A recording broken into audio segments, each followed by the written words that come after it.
As for our October series, our guest speaker today is Carrie Rivette. Carrie is a professional engineer with a Bachelor of Science in Environmental Engineering from Michigan Tech and has over 25 years of experience in the environmental and water resources field. She currently serves as a Stormwater Superintendent for the city of Grand Rapids, and you can read more about her bio on the event page or the email. And with that, I will let Carrie start talking about her presentation, which is on vital streets. Thank you, Carrie. Thanks, Rebecca. And give me a second. I'm used to doing this from my desktop or when I have multiple screens. So Yeah, a new device.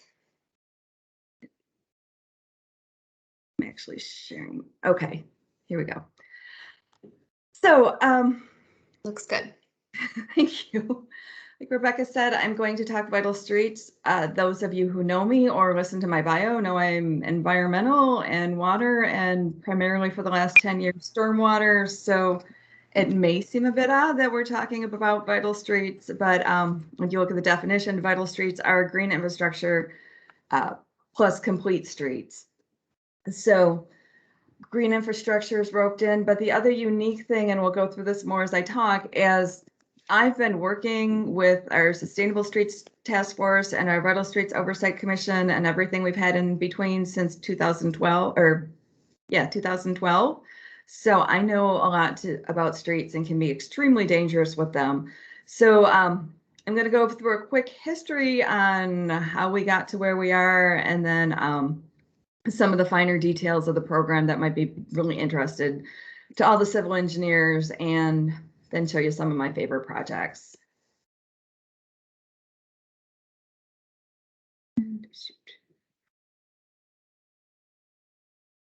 Okay, there we go. So if we go back all the way to 1993, we were trying to find money for the stormwater program. We actually, for a very brief point in time, had a stormwater utility, but it was overturned by a referendum. But, you know, we acknowledged way back then that we needed more money for stormwater. Then at the same time, we were looking at needing way more money for streets. We did this 21st Century Infrastructure Task Force in 2002 and decided we need to do more asset management and we need more money in streets. We all know how that went all over Michigan getting money for streets. But then in 2010, our residents actually voted in a transformation plan. So that, because if you'll recall, way back in 2010, things were really, really bad in Michigan, and we were trying to figure out how to downsize in the city. And the voters actually agreed to give us an income tax so that we could transform and figure out how to save money and run our city with less people. And you see, asset management is phase 2, but phase 1 is just sustainable operations, which if you look in the top center of phase 1, includes streets and infrastructure, which would include stormwater. So at that same time, we actually started Sustainable Streets in 2012. In 2013, we started a stakeholder group and had a master plan, capital improvement, and asset management plan made for stormwater to give us a path forward and kind of recommend a level of service for what we wanted to see in stormwater. And that's, as I said, also when we started the Sustainable Streets Task Force, which was the group that came up with Vital Streets. So just looking in 2002, here's where our roads were, and we said we needed to do asset management and invest in our street. And you can see they went way down in that time because we never found the money for streets.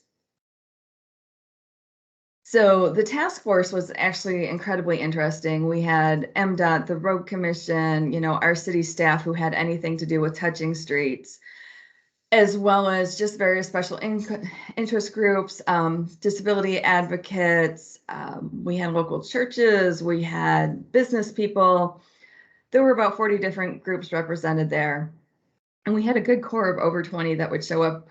We met every other week for 2 hours. And did that for about 1.5 years. And at the same time, everybody learned a great deal about streets. Keep And we also had a fun graphics way of presenting things, but look at that, just how bad. And keep in mind that in 2019, we would have been 87% poor if we hadn't found a way to do things. And many of you have seen this, that the more you let your roads go, the more it's going to cost you to do it. And if you can do that asset management and keep things good, you save a lot of money. So the task force looked at how to fund what we can do. Can we do tolls? Can we do some type of taxes, a sales tax, something to help with our streets? And there's none of those that are legal in Michigan. So eventually we came up with this income tax extension we have for transformation plan sunsets in 2015. What if we can get the voters to actually keep that going? And during a time where things were really bad, they put up a really good campaign. I mean, we had a great plan, and one of the big things on the plan was having to be transparent and, keeping a commission that kept their eyes and made sure we were spending the money where we said we were going to. And so we ended up with a plan that we wanted to be accessible, attractive, multimodal, safe, serving all people of the community, contributing to livability.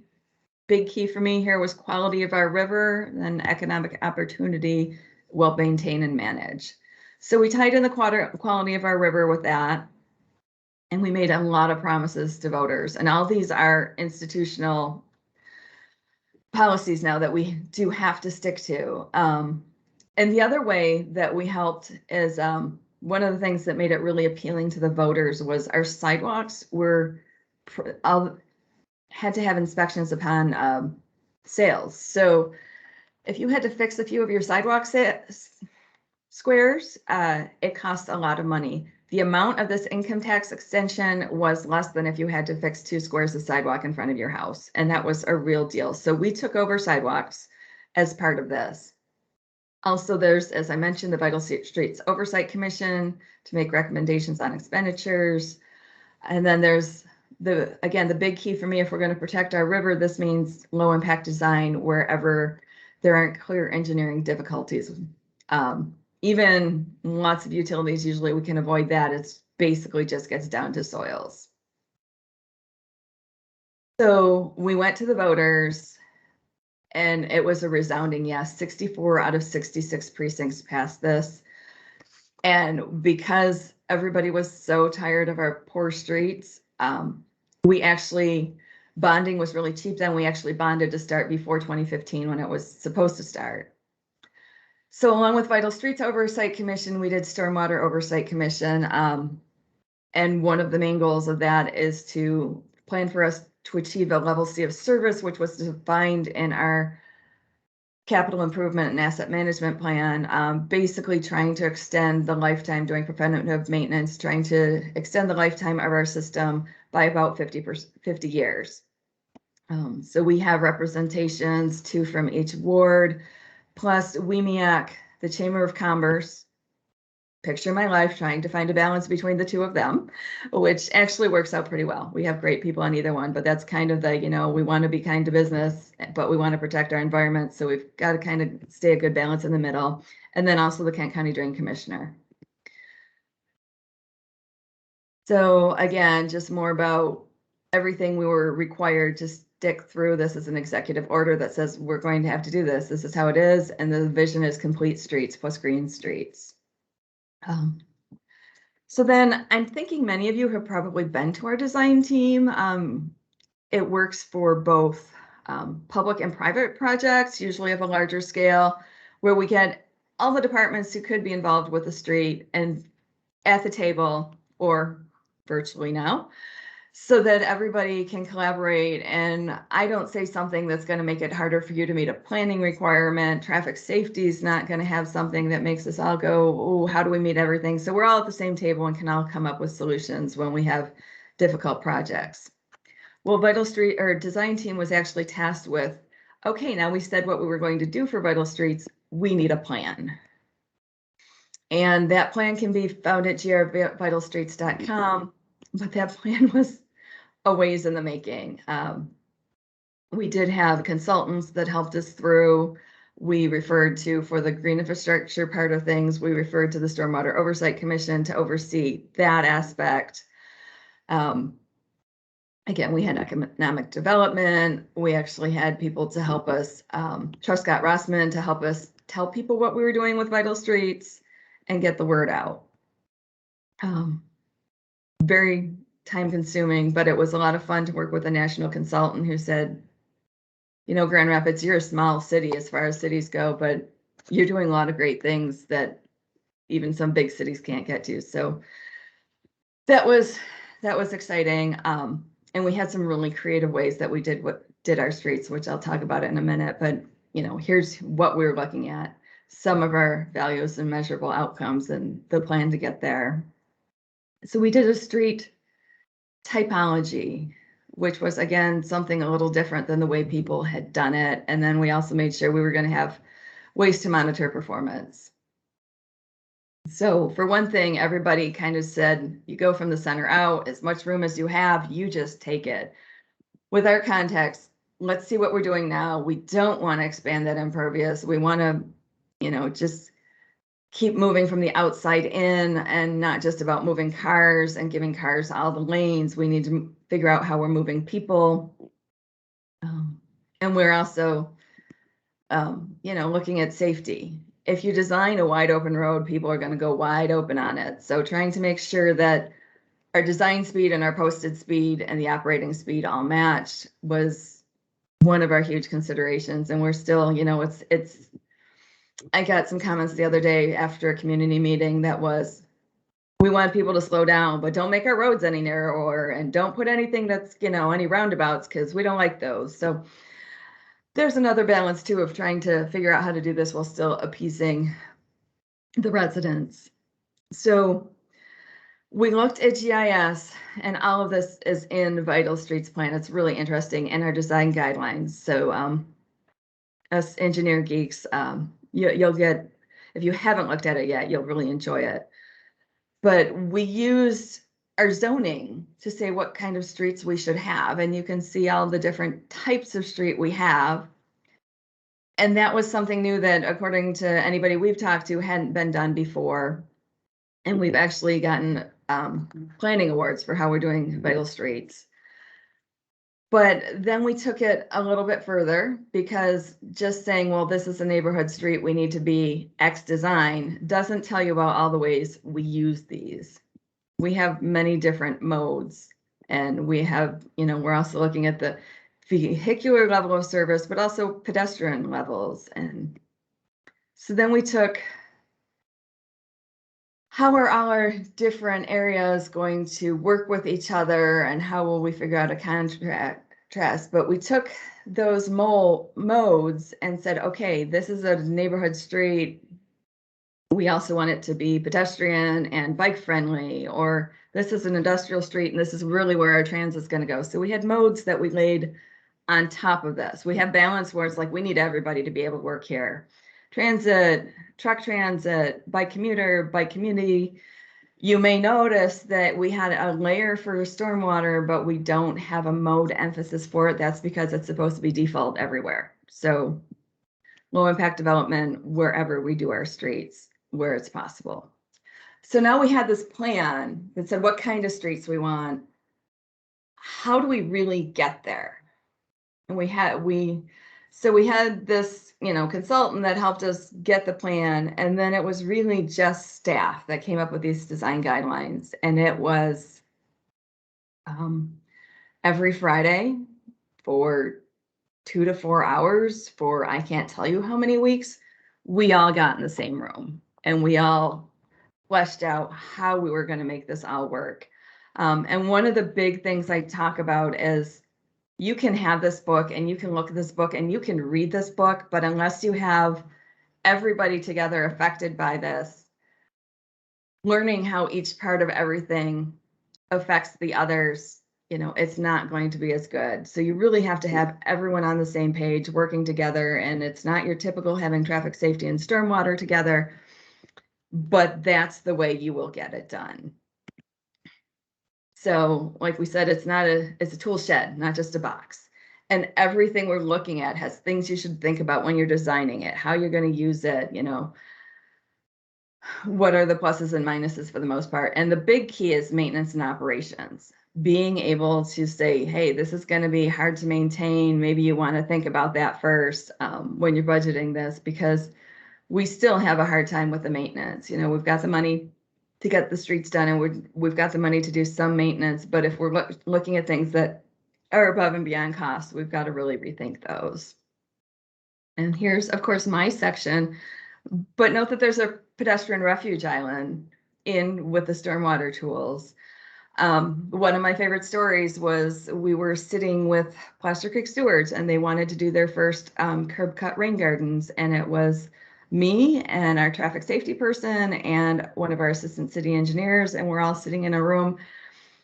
And they pulled up the screen to show them where they wanted to put this curb cut. And our traffic safety person says, looks like you've got some traffic calming there. Is that a thing? And they said, yeah, they've got some speed humps, and that's where everybody crosses when they leave church. He says, well, if we put in a bulb out, that's going to shorten the distance across the street, narrow the street, and help with traffic calming, and you'll get a better rain garden out of it. So that's what putting us all in a room together will do for you.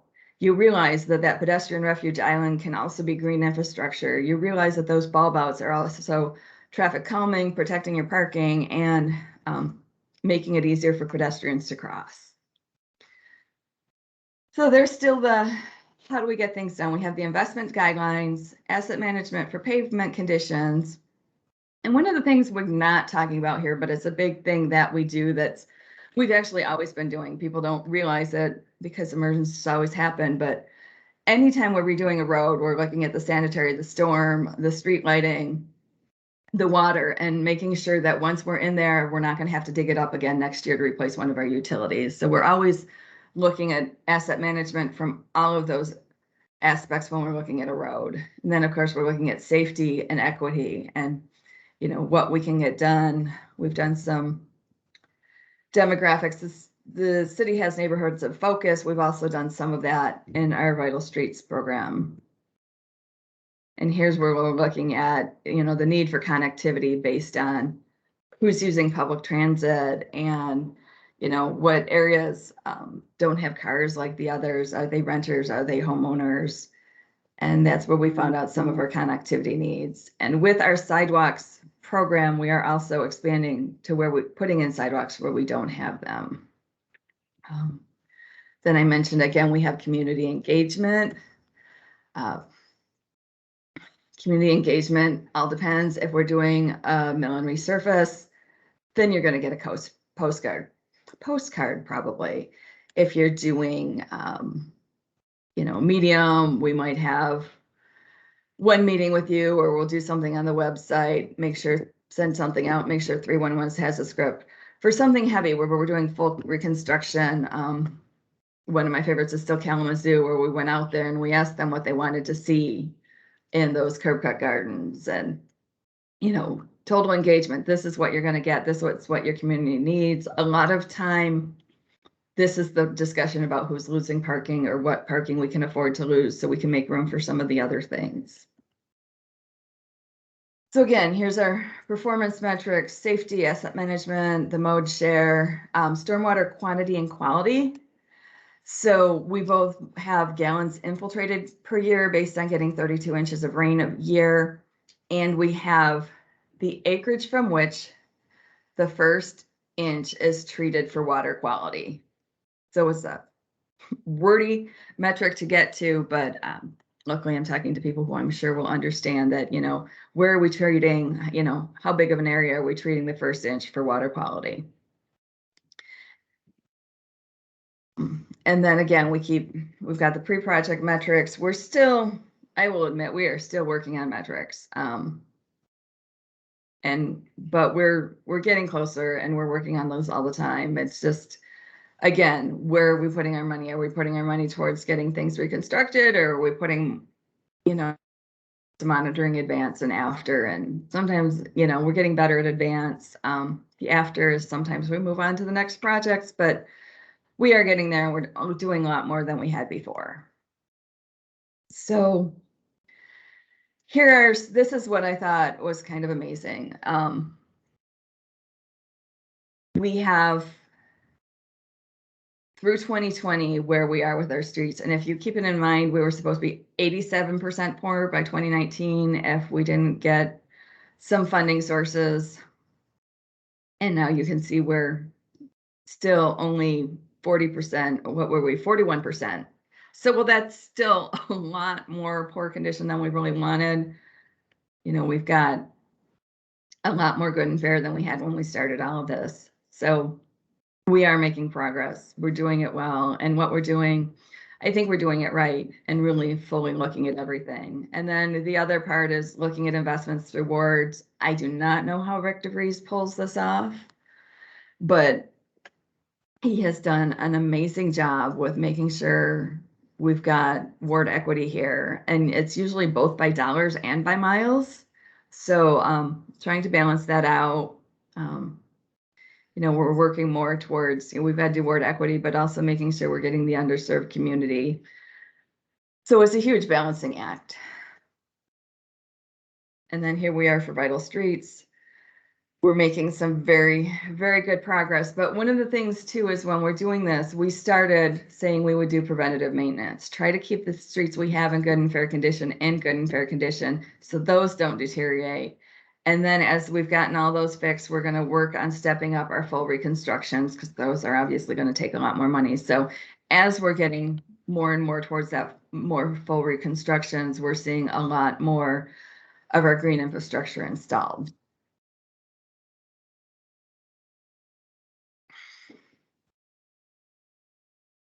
And now these are some of my favorite routes. Riverside Park, which is over a 2-mile long park in the city. And we had Poor Cycle Track, which has been wonderful. I have noticed some people who say, oh, it's a little rough, but I've ridden my road bike on it and it's way better than most streets I get on. And the other nice thing is we have heard a lot of people saying, oh, after it rains, we don't have puddles everywhere. It's been wonderful. Now our course is a little hard, especially on a cycle track because it's not the size of a normal road. Getting our sweepers out there. We do have some street sweepers that are made for regenerative air and really pulling the particles out of that porous. But like I said, that one's a little bit harder. Live and learn. We're getting there. We've got a lot going on, but sometimes it takes a while, but that's what this is about, documenting what happened where and what do we need to try next time. Kind of like our first bulb outs that we did, and this was even before Vital Streets, when that winter Streets was not happy because their plows couldn't suddenly hit a 90 bulb out. And so we, you know, work with Streets and find out what they actually could plow. More of a 45 worked great. Some of you might know our Plainfield Islands, and those have been a little more difficult. We get people, I call them a kind of a social justice type work because they're also called drunk catchers because there's a lot of bars around there. And if you get caught in there, you are not getting out without assistance. So you're welcome for a stormwater feature that helps keeps drunks off the road. But yeah, so we've had, but those also trying to keep trees in those when cars crash. They're also a little harder for snow plows.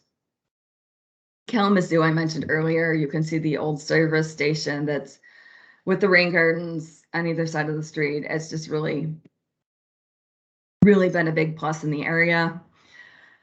You might note roses, and seeing as I'm talking to engineers, you may not be up in arms, but I can tell you I've gotten a lot of calls from angry gardeners who are telling me that I'm supposed to have native vegetation in my rain gardens. And they're right. The native vegetation does wonders, and there's a lot that it does.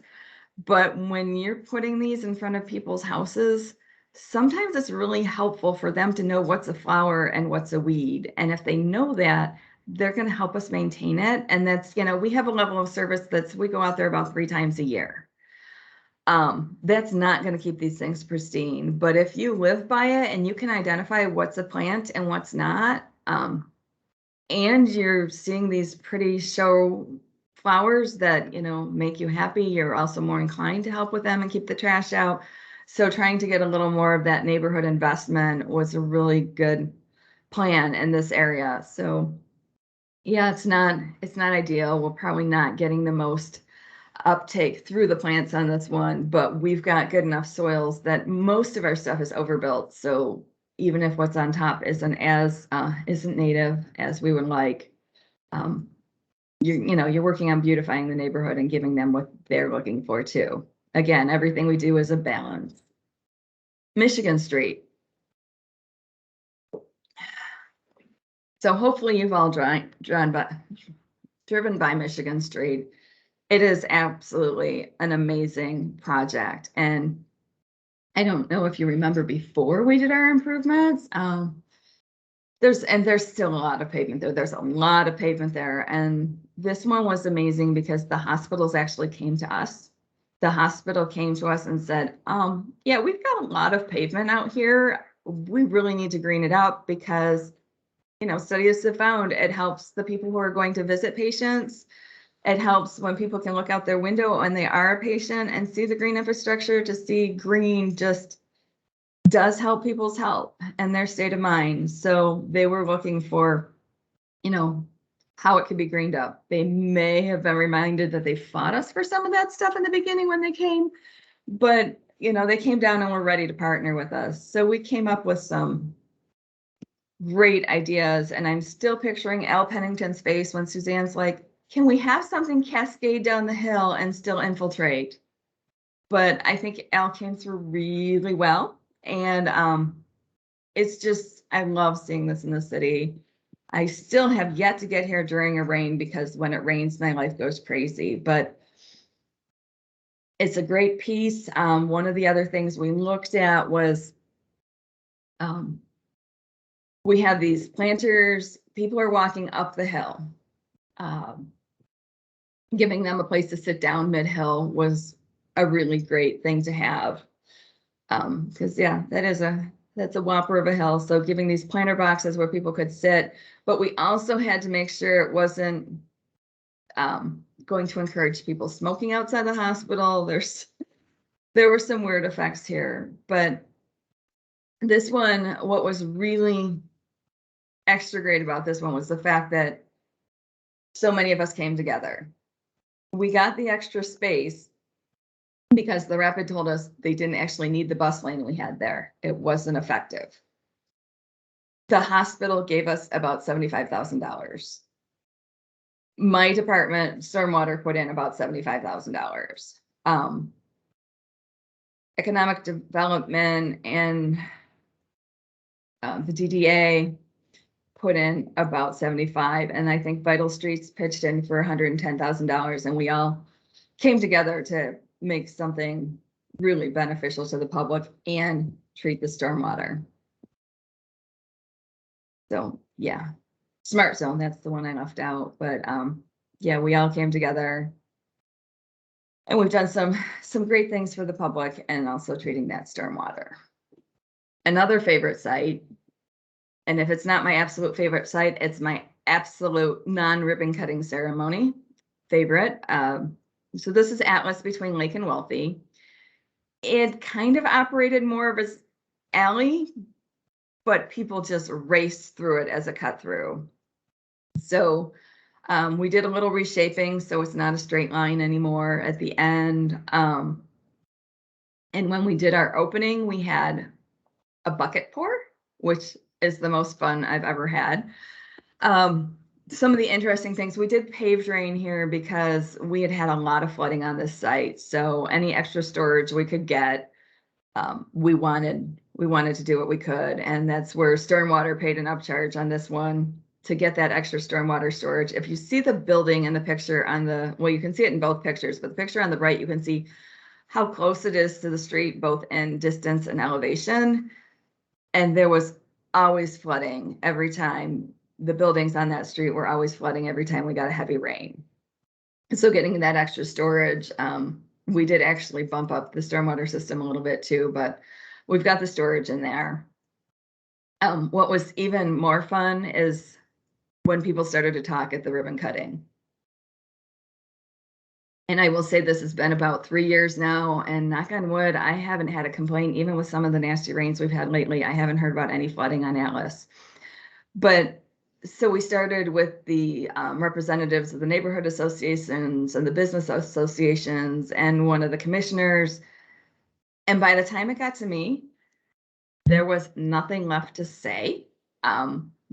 Nothing I could do to educate people even more when you've got the head of the business association saying how great it is that we're slowing down the stormwater, we're infiltrating, we're improving water quality, reducing flooding, reducing downstream impacts. So having the educational aspect as a part of all of this, we still need to work on our education when we're doing these things. We have a hard time getting to that with all the rest we have on our plates, but getting it out there that this is why we're doing it and why it's important, it makes a huge difference. And to hear other people saying the things that I'm usually saying, it's amazing. So here's some of our metrics on Atlas, and I get yelled at sometimes because people take rainy day pictures, but I say that's when my systems are supposed to work, and that's what I want to see. But higher up sometimes like bright sunny days all the time, but if we had bright sunny days all the time, I wouldn't have a job. So I love seeing how they perform in the rain when I get a chance to get out there. And again, we have the aesthetics. They wanted more of a shared street, and so the fun design in the pavement opens it up a little bit and makes it feel a little bit more like that shared street. And it seems I'm a little quick today. The other thing I wanted to bring up to you before you leave is we finally, after turning in our permit application for municipal separate storm sewer system permit with the state in 2015, as of September 1, we have a permit. So many of you have already been using the new criteria for other communities in the Lower Grand River watershed. But we're going to start doing some more trainings on how ours are going to change. We're very, very similar, but the city, as you probably know, has always had some tweaks to it, and those tweaks are going to remain. Some areas where we don't have flooding concern will be a 25-hour storm. Some will be a 100-year storm, Plaster Creek tributary, Cold Brook. That's going to be a little more well-defined with our new guidance. But we're also going to be doing the, water quality for the first inch, infiltrating the 2-year 24-hour storm. These are all coming with our new permit, and they will be coming July 1. As we're going to have a few extras though, payment in lieu is not something other people in the watershed are doing. And we're also working on a credit trading program to make things even easier and hopefully more cost effective to where you, for doing the infiltration of the 2-year 24-hour storm. So we're going to start talking about that on October 26th, which is 2 weeks away, and we're supposed to get the information out today. So I'm hoping to get that. If you want to shoot me an email, if you want an invitation to that, it will be another virtual event. It's used to be our lunch and learns, but as Rebecca was saying earlier, it's just in-person events, especially when there's eating, are even harder these days. But if you want to shoot me an email, I will definitely get you invitations to that. When they, like I said, they should be coming out any second now, so I can get that for you. And now I can take any questions if you want. Thank you so much, Carrie. I do see one question in our chat already. I'll let others have a moment to unmute themselves while I ask from Joe, what type of pavers were used on Atlas Avenue? Those are paved drain. So they're actually, hold on one second. They're tied together by cables, if you can see the little holes that are in them. I can see it. They also have that U shape, so there's gravel underneath, and that's what provides the extra storage. Okay. So we've done, I don't know if it's summer or winter, but Bridge Street in that area, we've done paving parking lanes in those. We've actually done a lot of our parking lanes are porous. just because you're not worried about the turning radius and that stress on the road that way. So smart. Are those types of tips, like, this is one of my questions, are those types of tips like you said the bulb out 45 degrees was a better angle? Are those types of tips in the manual, or is it just kind of like a lessons learned? You got to get people in the room. That's not in that manual, but we do have what we call the green book, which is a green infrastructure specifications book that would have all the details on most of our green infrastructure practices. And that is if you go to grandrapidsmi.gov and then go to engineering, they have the red book, which I'm sure many people are familiar with, which gives our technical specifications on everything but green infrastructure. And then the green book will have our green infrastructure specs and details. Gotcha.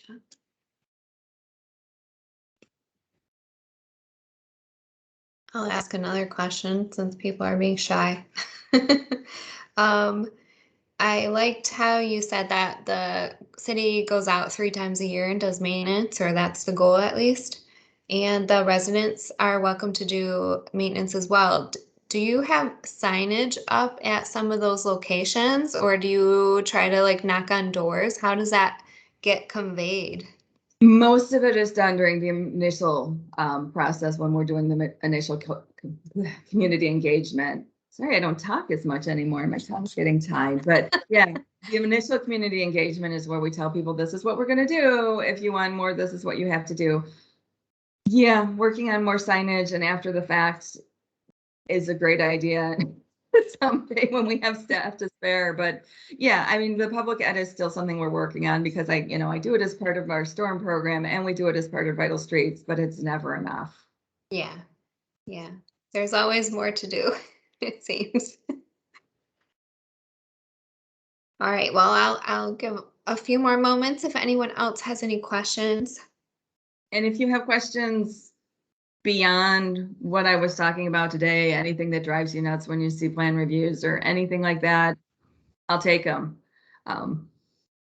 Those are all fall under my world too. So I know we're not always fun, but we've got a lot of rules we've got to stick to. I'm getting more.